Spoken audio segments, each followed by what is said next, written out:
तो चलिए देखते हैं। बेसिक है लेकिन बहुत ज्यादा जरूरी की चीज है और ये हर जगह पर काम आता है।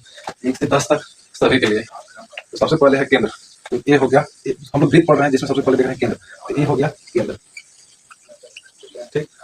केंद्र को इंग्लिश में सेंटर बोलते हैं। फिर उसके बाद त्रिज्या है। त्रिज्या हो जाएगा ये यहाँ से यहाँ तक हो गया ये रेडियस, ये हो गया त्रिज्या। फिर उसके बाद व्यास है। तो व्यास क्या हो जाएगा, यहाँ से यहाँ तक त्रिज्या है लेकिन टोटल क्या हो जाएगा, यहाँ से यहाँ तक टोटल हो जाएगा व्यास, केंद्र से परिधि तक की फिर उसके दूरी। बाद परिधि सर्कमफ्रेंस। ये जो टोटल इसका जो बाहर बाहर वाला टोटल जो लंबाई होगा उसको सर्कमफ्रेंस बोलते हैं, यानी कि परिधि। फिर जीवा की बात कर रहे हैं तो ये हो जाएगा जीवा, जीवा, ये हो जाएगा जीवा। फिर उसके बाद स्पर्श रेखा की बात कर रहा है तो ये हो जाएगा जो रेखा इसको सिर्फ टच करके जाएगा उसको स्पर्श रेखा कहते हैं। और इसका एक क्वालिटी है कि हमेशा सेंटर से जो लाइन जाएगा वो 90 डिग्री पर बनाएगा एंगल, ये 90 डिग्री बनाएगा, ठीक। ये हो गया स्पर्श रेखा, स्पर्श रेखा। फिर उसके बाद हो गया छेदक रेखा।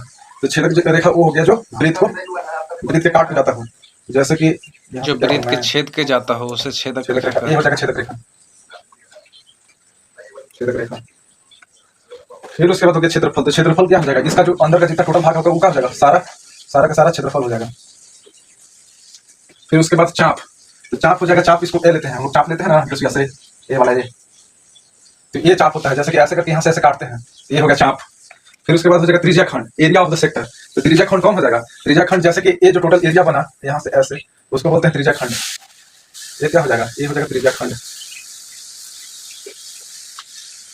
फिर उसके बाद है वृत्त खंड, सेगमेंट। तो वृत्त खंड कौन सा हो जाएगा, ये जो जीवा के नीचे वाला जो एरिया ये बच गया ये हो जाएगा वृत्त खंड, वृत्त खंड, वृत्त खंड। फिर बाद त्रिज्या खंड, एरिया ऑफ द सेक्टर बोलते हैं। आर्क हो गया, चाप हो गया, क्षेत्रफल हो गया, फिर छेदक रेखा हो गया, उसके बाद स्पर्श रेखा हो गया, जीवा हो गया, परिधि हो गया, व्यास हो गया, त्रिज्या हो गया, केंद्र हो गया, ठीक है। धन्यवाद।